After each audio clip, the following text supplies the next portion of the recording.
السلام علیکم. مجاہد فرساد. سابقہ لیکچر میں ہم نے اردو زبان و ادب کے چند اختلافی سوالات پر گفتگو کی تھی.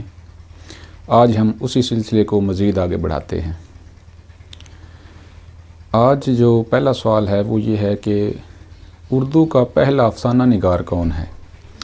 تو اس حوالے سے مختلف محققین اور ناقدین نے مختلف لوگوں کے نام لیے ہیں.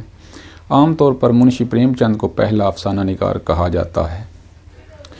ڈاکٹر معین الدین نے سجاد حیدر یلدرم کو پہلا افسانہ نگار کہا ہے، لیکن جدید تحقیق کے مطابق مرزا حامد بیگ وہ علامہ راشد الخیری کو پہلا افسانہ نگار قرار دیتے ہیں، اور ان کا افسانہ نصیر اور خدیجہ جو کہ شیخ عبد القادر کے جریدے مخزن میں دسمبر 1903 عیسوی میں شائع ہوا تھا، اس کو وہ پہلا افسانہ قرار دیتے ہیں.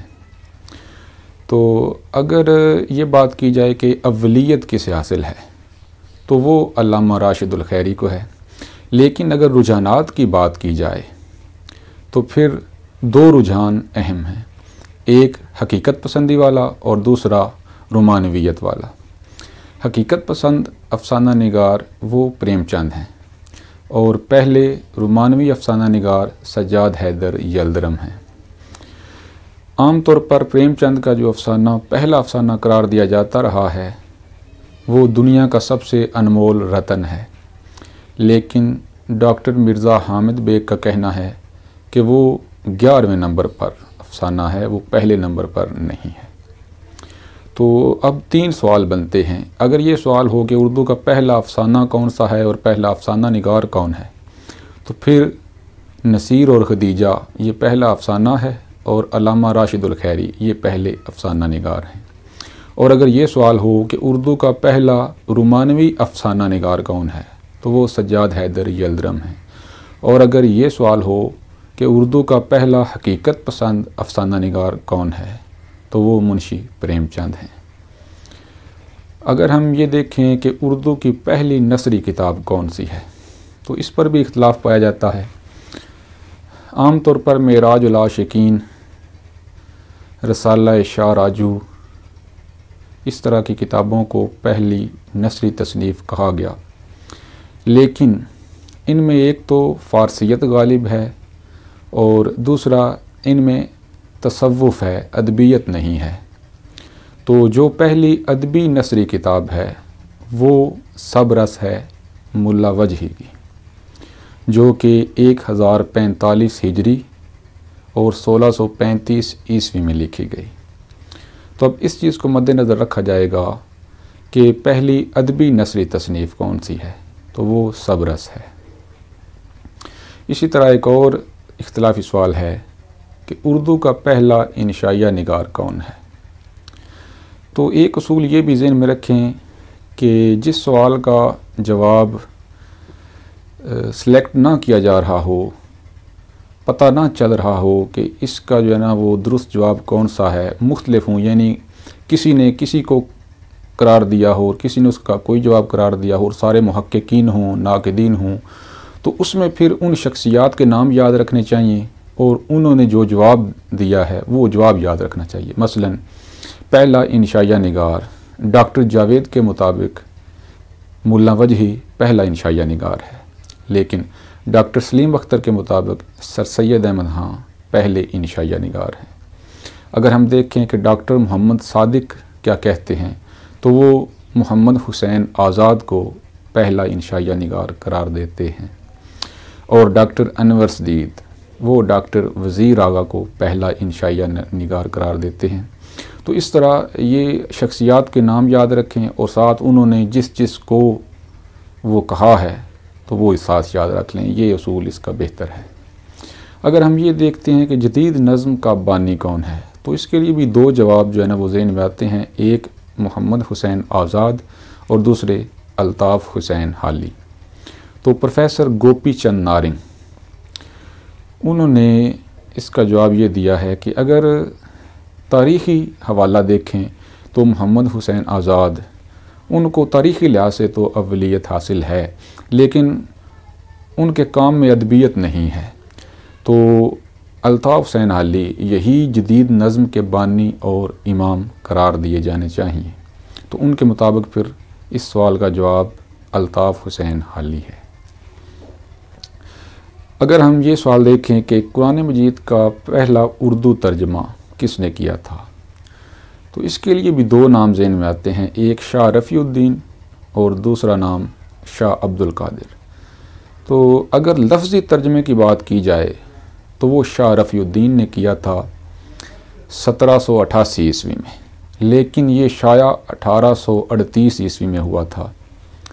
اور اگر با محاورہ ترجمے کی بات کی جائے تو وہ شاہ عبد القادر نے کیا تھا اور وہ 1790 عیسوی میں کیا تھا۔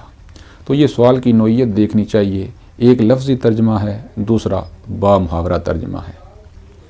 اسی طرح ایک اختلافی سوال یہ ہے کہ شیخ ابراہیم ذوق کو خاقانی ہند کا خطاب کس نے دیا تھا؟ تو اس کے لیے کہیں اکبر شاہ ثانی آتا ہے اور کہیں بہادر شاہ ظفر۔ تو ان دونوں نے ایک ایک خطاب دیا تھا شیخ ابراہیم ذوق کو، تو وہ دونوں خطاب یاد رکھنے چاہیے۔ اکبر شاہ ثانی نے 1808 عیسوی میں جب شیخ ابراہیم ذوق 19 برس کے تھے، اس وقت ان کو خاقانی ہند کا خطاب دیا تھا، لیکن بہادر شاہ ظفر نے 1837 عیسوی میں اپنی تخت نشینی پر بہادر شاہ ظفر نے شیخ ابراہیم ذوق کو ملک الشعراء کا خطاب دیا تھا۔ تو یہ دونوں ذہن میں رکھیں کہ اکبر شاہ ثانی نے بھی یہ خطاب دیا تھا ابراہیم ذوق کو، اور بہادر شاہ ظفر نے بھی یہ خطاب دیا تھا۔ شاہ ظفر نے ملک الشعراء کا خطاب دیا تھا اور اکبر شاہ ثانی نے خاقانی ہند کا۔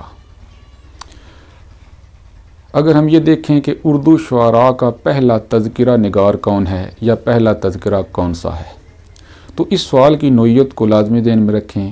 اگر اردو شعراء کی بات کی جائے تو پھر پہلا تذکرہ نکات الشعراء ہے، جو کہ میر تقی میر نے 1752 عیسوی میں لکھا، لیکن وہ فارسی میں تھا۔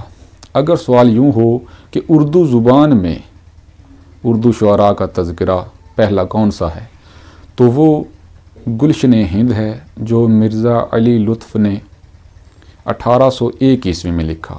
تو ان سوالوں کو ذہن میں رکھنا ہے کہ اگر تو صرف شعراء کی بات کی جائے کہ اردو شعراء کا تذکرہ، ساز زبان کی بات نہ ہو، تو وہ پہلا میر تقی میر کا ہے، لیکن اگر زبان کا ذکر کر دیا جائے کہ اردو زبان میں اردو شعراء کا پہلا تذکرہ کون سا ہے، تو وہ گلشن ہند مرزا علی لطف کا ہے۔ اگر ہم یہ دیکھیں کہ عورتوں کا سر سید کسے کہا جاتا ہے، تو اس کے حوالے سے دو نام ذہن میں آتے ہیں، ایک ڈپٹی نذیر احمد اور دوسرے راشد الخیری۔ تو اس کا درست جواب ڈپٹی نذیر احمد ہے، وہ عورتوں کے سر سید ہیں، اور علامہ راشد الخیری کو ڈپٹی نذیر احمد کا جانشین کہا جاتا ہے۔ یعنی یہ ملتے جلتے سوالات ہیں، تو ان کو ذہن میں رکھیں کہ راشد الخیری ڈپٹی نذیر احمد کے جانشین ہیں، لیکن ڈپٹی نذیر احمد عورتوں کے سر سید ہیں۔